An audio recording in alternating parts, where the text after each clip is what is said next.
Salut vous, j'espère que vous allez bien. Je suis contente de vous retrouver aujourd'hui pour vous parler de l'update lecture du mois d'avril qui a été un mois beaucoup moins rempli que les mois précédents.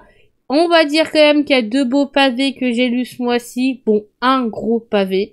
Le deuxième, c'est quand même un de 600 pages, mais ça va encore. Mais ça change de ce que je lis d'habitude. On va se le dire franchement. Donc ce mois-ci, j'ai lu 3 romans, un webtoon et 6 mangas. Ça fait un mois tranquille, sans prise de tête, mais il y a eu beaucoup de fatigue pendant ce mois-là. Un beau bordel. On va pas en parler, c'est pas le but de la vidéo. Je vous retrouve juste après l'intro et je vous parle de toutes mes lectures de ce mois-ci.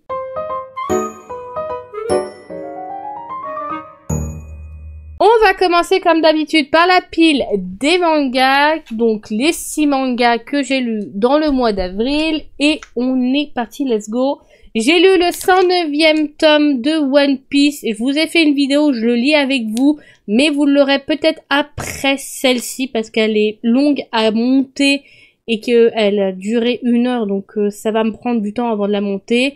Du coup, j'ai lu ce 109e tome qui est rempli de péripéties, d'émotions qui font du va-et-vient. On va se dire, ce tome-là est bourré de péripéties et d'émotions très fortes racontées dedans.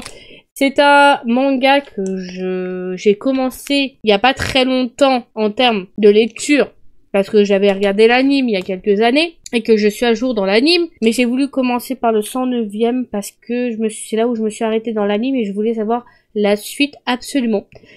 Et je l'ai bien fait parce que ça m'a envoyé dans toutes les émotions différentes. J'ai adoré ma lecture, j'ai détesté les personnages, j'ai été émue, j'ai beaucoup pleuré, j'avouerai que peut-être vous le verrez. De toute façon, vous le verrez dans la vidéo où j'ai voulu faire une réaction dessus, donc si ça vous intéresse, vous l'aurez d'ici quelques semaines, le temps que je la monte et que je m'en occupe.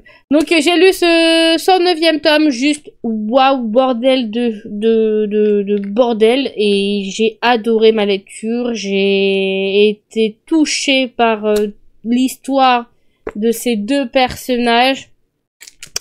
Et j'ai envie de savoir la suite du mangaka Oda Eshiro, et c'est édité par les éditions Glénat. Je l'ai mis dans sa petite pochette parce que c'est le premier tirage en édition jaquette limitée. On continue ensuite avec un autre shonen que j'ai lu qui est le 14e tome de Kaiju Number 8. Enfin, on a la suite des aventures de Kafka, de comment il va s'en sortir pour venir en aide à ses amis, comment il va faire pour venir à bout de la menace qui menace la population actuellement, les kaiju, un bordel. Il va y avoir beaucoup de combats, beaucoup de persévérance de sa part, beaucoup de peur aussi parce que on a été dans une phase très flippante que je me remémore, je refeuille en même temps. On a le lien de Kafka et de Mina qui est de nouveau exploité dans ce tome-là. On en apprend un peu plus et je crois qu'on est resté sur un suspense. J'essaie de vous montrer quelques petits passages. Voilà. C'est les passages en couleur. Le reste, je vous montre pas, ça va vous spoiler. Du coup, j'ai adoré ce tome-là encore une fois et je suis contente de continuer mon aventure dans Kaiju Number 8. C'est du mangaka Naoya Matsumoto et c'est édité par les éditions Crunchyroll. Et j'adore cette histoire encore une fois, donc ce tome était parfait. Ensuite, j'ai lu le 20e tome du manga Tougen Enki. C'était un tome rempli de péripéties, encore une fois, en tout genre, de l'action à revendre, des révélations, une trahison, des retournements de veste. Mais j'ai vraiment beaucoup aimé, c'est bourré d'action dans ce tome-là, donc je me suis pas ennuyée une seule seconde, et j'ai adoré ma lecture de ce 20e tome. À voir la suite. Je suis pressée d'avoir l'adaptation en anime pour voir comment ça va être bien. Du mangaka Yura Urishibara et c'est édité par les éditions Kana. Donc on a ce tome-là qui est encore un manga pour public averti. Je préfère prévenir, comme ça vous êtes prévenus. Ensuite, j'ai lu enfin la nouveauté que je me suis procurée au mois d'avril. C'est le tome 1 de Phantom Buster. Je sais jamais comment ça se prononce parfaitement. Du mangaka Neo Shoko. C'est édité par les éditions Kion. Je me le suis procuré à la base, comme je vous l'ai déjà dit plusieurs fois, c'était pour la carte édition collector des cartes All-Star de l'album. Mais au final, j'ai adoré ma lecture. Et j'ai pas envie de vous dire. C'est bourré d'humour, c'est bourré de situations loufoques, c'est bourré d'action, c'est une histoire qui est prenante.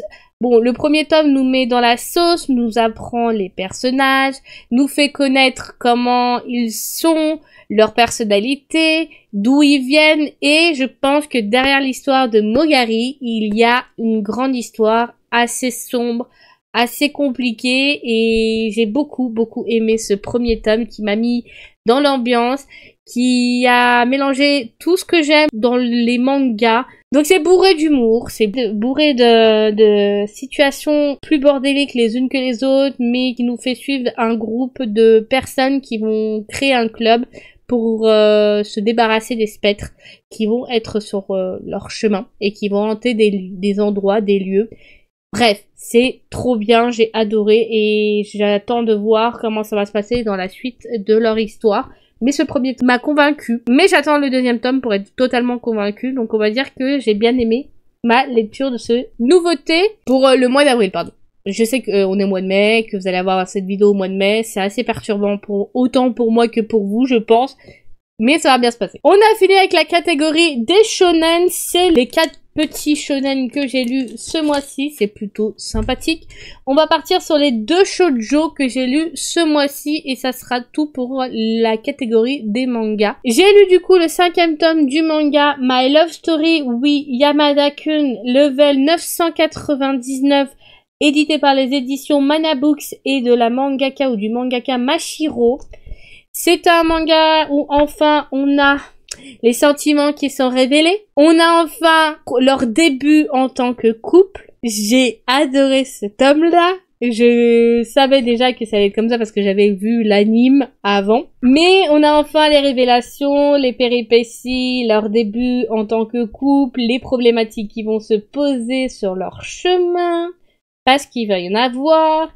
Le tome est bourré de mignonneries, de discussions, de début de couple juste parfait, qui est à l'écoute de l'autre et c'est trop mignon. Moi, je suis toujours aussi fan, c'est un coup de cœur suprême de ce manga. Il va y avoir une problématique qui va se poser, il va y avoir un bordel qui va se passer et qui nous laisse sur un suspense. Et je pense que le 6e tome, il y en a qui vont prendre cher. Je dis ça, je dis rien vu le regard de certains personnages, mais Akane se retrouve à se faire une nouvelle amie, mais qui se révèle pas être si sympathique que ça. J'en dis pas plus, sinon je vous spoil, mais c'est un bordel. Du coup, c'était trop mignon, j'ai adoré suivre leur début de couple, leur discussion, leur sortie entre eux, et une partie de problématiques comme ça, j'aime bien de voir sur quel genre de personne on peut tomber, qu'on peut croire que c'est une bonne amie, mais au final, il faut toujours se faire attention à ne pas se fier à ce qu'on a pu découvrir en message privé et à la réalité. C'était un bon message dans ce tome-là. Donc j'ai lu ce 5e tome qui était vraiment bien. On continue avec le prochain shoujo que j'ai lu et qui est le dernier, c'est le tome 2 de Remember Me, la magie de l'amour des éditions Akata. On est sur un manga qui avance doucement, qui nous pose les bases. On y suit Oriana qui va devoir découvrir quels sont les différents poisons qui sont utilisés, de quelle façon on meurt avec tel poison, pour essayer d'éviter la mort qu'elle pourrait avoir avec Vincent, l'amour de sa vie dans le futur. On rappelle que Oriana a voyagé dans le temps. Elle s'est retrouvée à de nouveau être âgée de 7 ans. Après, au fil des années, elle est de nouveau une adolescente. Elle refait la rencontre de Vincent. Elle a gardé tous ses souvenirs de sa vie passée, mais qu'elle a été transportée. Compliqué d'expliquer des choses comme ça. Et Vincent, lui, ne se rappelle absolument pas d'elle, donc ça va créer un conflit entre ces deux-là. Lui va la rejeter, va l'envoyer paître. Mais petit à petit, on va voir qu'il n'est pas indifférent à son charme, même s'il ne se rappelle pas d'elle. Elle va essayer de tout faire pour le protéger, pour de nouveau être à ses côtés. Mais ça va être problématique. Il va y avoir des conflits qui vont se créer, des incompréhensions entre les deux. Donc on y suit l'histoire de ces deux-là. On va se dire, Oriana est vraiment un peu collante, mais elle est quand même touchante et attachante. Mais j'attends d'en voir un peu plus dans les prochains tomes. Mais j'avoue que l'histoire est toujours aussi prenante. Mais à voir. J'ai quand même passé un bon moment dessus. Donc deuxième tome que j'ai lu de Remember Me, La magie de l'amour, que j'aime bien pour le moment et que j'ai envie de savoir comment ces deux-là vont s'en sortir pour éviter leur potentielle mort dans le futur. On a fini avec la catégorie des mangas que je vais mettre de côté et on va partir sur le seul webtoon que j'ai lu ce mois-ci qui est le 17e tome de Solo Leveling des éditeurs Cake Boots. Les auteurs c'est Display, Jungong et Ashgong. On est sur un Jimwon qui est de plus en plus badass. J'ai bien rigolé, j'ai adoré le passage où il est au lycée, quoi. C'était perturbant au début parce qu'à la base on était quand même sur un Jimwon qui est traversé des portails et en venir à bout. C'était trop bien, plein de péripéties, mais je pense que la suite va envoyer encore du bordel et qu'il va y avoir un suspense de fou. Et que ça va pas se passer si bien que ça. Mais j'attends de voir comment ça va se continuer et se conclure. Mais alors la fin de ce tome-là, je dis rien, mais c'était parfait. J'ai adoré. On n'attendait que ça. Enfin, moi personnellement, j'attendais que ça. J'attendais pas que ça, mais j'attendais enfin la concrétisation. Waouh. Mais c'est pour ceux qui me comprennent, parce que je veux pas spoiler. Mais enfin. J'attendais que ça et j'adore. Et c'était trop bien. Du coup, j'ai adoré ce 17e tome. J'attends la suite avec impatience. Je veux savoir comment ça va se passer, comment ça va devenir de nouveau bordel. Parce que je sens que ça va puer et que ça va être de nouveau le bordel. Mais on sait que Jimwon est très persévérant et qu'il va tout faire en sorte pour sauver le monde et empêcher les menaces qui peuvent potentiellement arriver, ce qu'il fait déjà. Voilà. Une jaquette toujours aussi magnifique. Vivement la suite. J'ai adoré.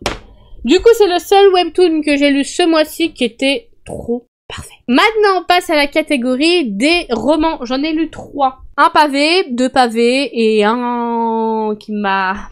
Comment expliquer? Qui m'a retourné le cœur, l'estomac... Enfin, l'estomac, non, ça va. Mais il m'a retourné quand même l'estomac dans la version angoisse, tristesse. Ce tome-là, il faut être préparé mentalement parce que il est poignant de fou, mais je vous en parle juste après. On va commencer avec le premier que j'ai lu. On va essayer de le mettre dans le sens des lectures. Donc, le premier que j'ai lu, c'est le pavé du 4e et dernier tome du roman Le Grand Maître de la cultivation démoniaque de cet auteur-là, que je citerai pas le nom parce que je suis très nulle pour citer les noms. Je vous laisse avec ça. Des éditeurs Bookmark, je l'ai lu. Alors, bon, c'est vrai qu'il est assez épais, mais en vrai, alors attendez, en vrai, on a ça de pages. Donc ça fait 532 pages. Le reste, c'est tout ce qui est fiches de personnages, comment on prononce les noms, les références, tout le bordel et le lexique. J'étais en train de chercher le terme exact. Mais alors, c'était trop bien. Je l'ai redécouvert en roman, parce que je l'avais déjà vu en anime. Mais alors là, on a beaucoup plus que l'anime. Moins de censure. On a une scène, je préfère préciser, de sexe dedans, qui est très bien décrite, pardon. Donc, je préfère prévenir, c'est pour public averti. Pour ce tome-là, c'est une histoire qui nous parle de la cultivation démoniaque, qui nous parle de la relation entre Lan Wonjin et Wei Wusan, deux personnages que j'affectionne particulièrement. Voilà, les deux là. C'est une histoire poignante avec des péripéties en tout genre que j'ai adoré ce 4e et dernier tome. Il y aura un 5e tome, mais ça sera un tome bonus de ce que j'ai compris. Voilà, c'était une fin parfaite. J'avais peur d'être déçue, mais alors en fait pas du tout. Il y a beaucoup plus de descriptions que dans l'anime qui a été énormément censuré. Et j'attends de voir dans le webtoon si eux aussi ils vont le censurer ou s'ils vont prendre la version comme dans le roman. Moi j'ai adoré du début à la fin. J'ai passé un bon moment à redécouvrir l'histoire parce que j'avais quand même découvert le début. J'essaie de me remémorer avec mon carnet de lecture.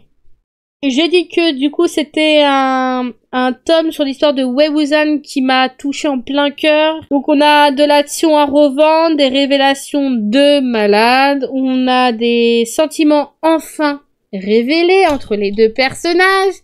J'attendais ça a été long, mais enfin on a notre révélation, c'est ce que je voulais. J'ai été pas ennuyée une seule seconde, le seul ennui que j'ai trouvé, c'est que j'avais peur d'esquinter mon livre quand je le lisais, parce qu'en fait, j'ai pris que la version reliée. Oui, reliée. Et j'avais peur, en fait, de l'esquinter, donc je l'ouvrais comme ça en mode... Je tournais la page parce que j'avais peur de l'esquinter et je faisais en sorte d'être bien posée tranquille pour pas le faire tomber. Ça m'arrive de faire tomber des livres, je suis maladroite. Donc, j'ai prenais soin. Et c'était trop bien, donc c'est un roman fantastique avec thématique de l'homo-romance, donc on a de l'amour entre deux hommes, qui est très soft, à part dans ce tome 4 où on a une scène de sexe, voilà, c'est bien décrit, je préfère préciser. Et c'est pas qu'une histoire de ça, mais on a le lien qu'on découvre de Wei-Wusan et de Lan Wonjin qui se connaissent jeunes et qui petit à petit apprennent à se connaître, ils se sont détestés au début, et petit à petit, il y a des liens qui se créent. On y suit l'histoire de Wei-Wusan qui apprend la cultivation démoniaque, qui va avoir des problématiques qui vont se poser sur son chemin, il va être traité de la pire façon petit à petit, il va se réincarner dans un... Ouais, c'est un bordel en tout genre, mais il vaut clairement le détour, et je peux que vous conseiller si vous avez envie de découvrir une histoire d'amour entre deux personnages dans un monde fantastique, de la cultivation démoniaque et qui sont très touchants et attachants. Donc j'ai lu ce 4e et dernier tome du grand maître de la cultivation démoniaque. Je parle du nez, ça va très bien se passer. Passons au 2e roman qui a été difficile à lire, qui m'a remué le cœur, qui m'a remué le cerveau, qui était dur quand même à lire et qu'il m'a fallu des pauses parce que il est très bien décrit, il est très torturant. Et je vais vous parler du roman Falling into Peace de la romancière Shelley Larache. C'est un homo-romance aussi sur deux hommes qui s'aiment. Mais alors oui, comme vous pouvez le voir, il y a une pliure. J'ai réussi à le plier en mettant ma tablette dessus, sans faire attention. Et je me suis auto-détestée à ce moment-là parce que il est magnifique ce roman. J'ai envie de le racheter, mais je me dis tellement que je suis maladroite, je serais capable de réesquinter le 2e exemplaire. Pourquoi je suis comme ça? Je ne sais pas, être maladroite, pardon. Fallait que je pousse un petit coup de gueule. Il y en a marre d'être maladroite et de faire des conneries. Faut que je fasse un peu plus attention à ce que je fais. Ça, c'est un conseil que je me donne à moi-même. Faut que j'arrive à le tenir. C'est un truc. Ça a été un roman difficile avec des thématiques très fortes, du suicide et de la dépression. Voilà, on a un des personnages qui est suicidaire, qui est dépressif. Et quand on lit l'histoire de jeune père même qui a 2 filles, c'est horrible. C'est horrible. C'est horrible parce que il fait tout pour essayer de s'en sortir, mais il a tellement des pensées noires, des pensées qui lui disent tu devras en finir. C'est horrible. On a envie de rentrer dans le livre, de l'aider, de le venir en aide. J'en ai pleuré sur certaines parties parce que il m'a touchée. J'ai été torturée et je m'attendais pas autant à en souffrir de le lire. Mais les thématiques sont tellement bien décrites tellement bien exploité que ça te met pas bien, que t'as envie de rentrer, de venir en aide à ce personnage, de le secouer un peu, façon de parler. Secouer dans le sens où t'as envie d'être là à l'aider. On a un autre personnage qui est là pour l'aider, pour faire en sorte que il se relève, lui faire découvrir que la vie elle est belle, que il y a des moyens de se faire aider, tout ça. Mais il y a des phases qui sont difficiles à lire dans ce roman. Donc si vous êtes sensible à ces thématiques-là, je vous le déconseille. Parce qu'il est super bien décrit et le combat de Solveig contre sa dépression m'a fait pleurer. Clairement. M'a fait pleurer, m'a fait comprendre que c'est pas facile et qu'on a tous nos démons et nos traumatismes et que un rien peut nous faire tomber dans le mauvais côté, car rien peut assombrir notre vie et il suffit juste d'avoir un peu d'aide, d'être aidé pour de revoir la lumière au bout du tunnel, comme on dit. Mais vraiment, celui-là, si vous avez envie de le lire, je peux vous conseiller, mais il est très, très, très poignant. J'ai adoré. Malgré tout, je l'ai adoré. Je me suis attachée très vite au personnage. J'ai beaucoup pleuré. J'ai beaucoup été torturée. J'ai beaucoup rigolé aussi, parce qu'on a quand même des phases qui sont joyeuses. Je dis pas que tout est négatif là-dedans. On s'attache aux personnages, on apprend avec eux, on évolue avec eux. Et il était trop beau et trop bien. Voilà. Juste à dire que j'ai adoré. Donc j'ai lu ce roman qui était trop touchant. Par contre, j'ai oublié de vous dire les thématiques. Dépression, deuil, santé mentale, romance contemporaine, new adulte et c'est une homo-romance. On passe maintenant au pavé de 800 pages, ou de 700 et quelques pages, mais c'est 800 pages en arrondi. Le tome 1 de Blackstone, de la romancière Sarah Revens, je vais m'en sortir, édité par les éditions BMR. Par contre, je trouve vraiment que la qualité des tomes, c'est pas terrible pour 20 €. C'est que mon avis personnel. On n'est pas là pour parler de la qualité et de tout ça, mais je l'ai déglingué là. En fait, un de mes chats a fait tomber mon livre, parce que pourtant, je l'ai mis en hauteur. Je l'ai mis à un endroit où je me suis dit, mais non, il va pas tomber. Mon cul, il va pas tomber. C'est avec des chats, c'est des gremlins, des diables parsemés, cachés dans leur petite frimousse toute mignonne. Voilà, deuxième coup de gueule. J'ai lu ce tome de 800 pages. J'ai mis 12 jours à le lire. C'est pas parce que j'ai mis 12 jours que j'ai pas aimé. Au contraire, j'ai adoré. J'ai passé par toutes les émotions possibles. J'ai adoré le personnage de Kay. Je m'attendais absolument à ce côté mystère. Je voulais le connaître parce que depuis Captive, il m'intriguait ce personnage et j'ai pas été déçue d'une seule seconde. J'ai adoré ma lecture du début jusqu'à la fin de ce 800 pages. J'ai pris mon temps à le lire. J'avais pas envie de le finir vite. C'est pour ça que j'ai mis 12 jours à le lire. Après, il y a eu des péripéties. J'ai été fatiguée. Il y a eu des moments où j'avais pas envie de lire. Et puis aussi, il y a eu ma sœur pendant quelques jours pour les Pâques. Donc, ce qui fait que j'ai pas pu lire aussi. Parce que, avec des enfants à côté. Allez-y. Je vous en prie, essayez de lire. Avec des petits lutins. Qui courent dans tous les côtés. Moi, je sais que ma nièce, elle veut m'arracher le livre des mains. Moi, j'ai pas envie. Déjà que je l'ai déglingué moi-même. Du coup, je fais en sorte de le lire, poser tranquille quand il y a du silence, parce que j'arrive pas à me concentrer quand il y a trop de bruit, et j'arrive pas à rentrer dans l'histoire. Donc, plusieurs fois, j'ai relu les pages, parce que j'avais mon neveu qui était à côté et qui faisait le zinzin d'espace. Du coup, je comprenais rien à l'histoire, donc j'ai dit, je crois que je vais le lire tranquille. Quand j'arriverai à le comprendre. Donc c'est un roman qui m'a tenu en haleine pendant des jours et des jours. J'ai préféré profiter à fond de l'histoire tranquillement et doucement. J'ai adoré les personnages d'Iris. Je me suis identifiée à elle pour le côté un peu anxiété de se poser 1 milliard de questions, de croire qu'on dérange tout le monde, de compromettre nos relations parce qu'on se dit un tel et un tel il dit ça, en fait il est pas intéressé par moi, elle en a rien à foutre de moi.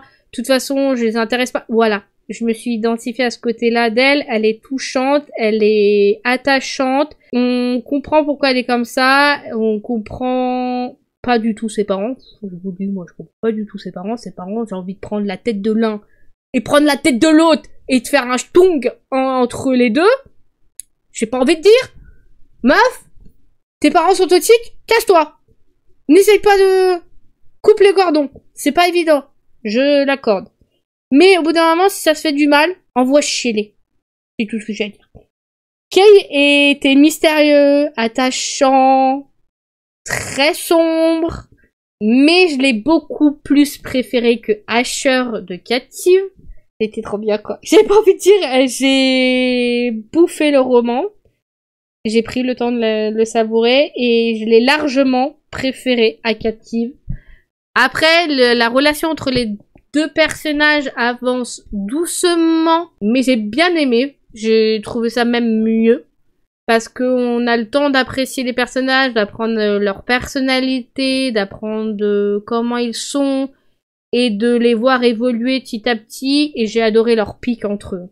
Moi, je vais prendre pur, j'ai adoré ce qu'ils se bouffent la gueule. Je suis au tome 2, je suis toujours à fond dedans. Mais alors le tome 1, il m'a laissé sur un suspense, et j'étais contente d'avoir le tome 2 dans tout de suite, pour enchaîner.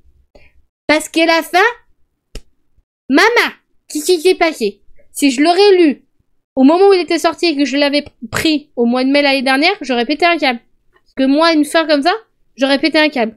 C'est tout ce que j'aurais à me dire. Du coup, heureusement que j'ai attendu que le tome 2 sorte pour lire le tome 1. Du coup, j'ai mis un 4,5 sur 5. Bah, il me manquait encore un petit quelque chose pour avoir ce putain de 5 sur 5. Excusez-moi du terme. Mais il me manquait un petit quelque chose. Peut-être que le tome 2...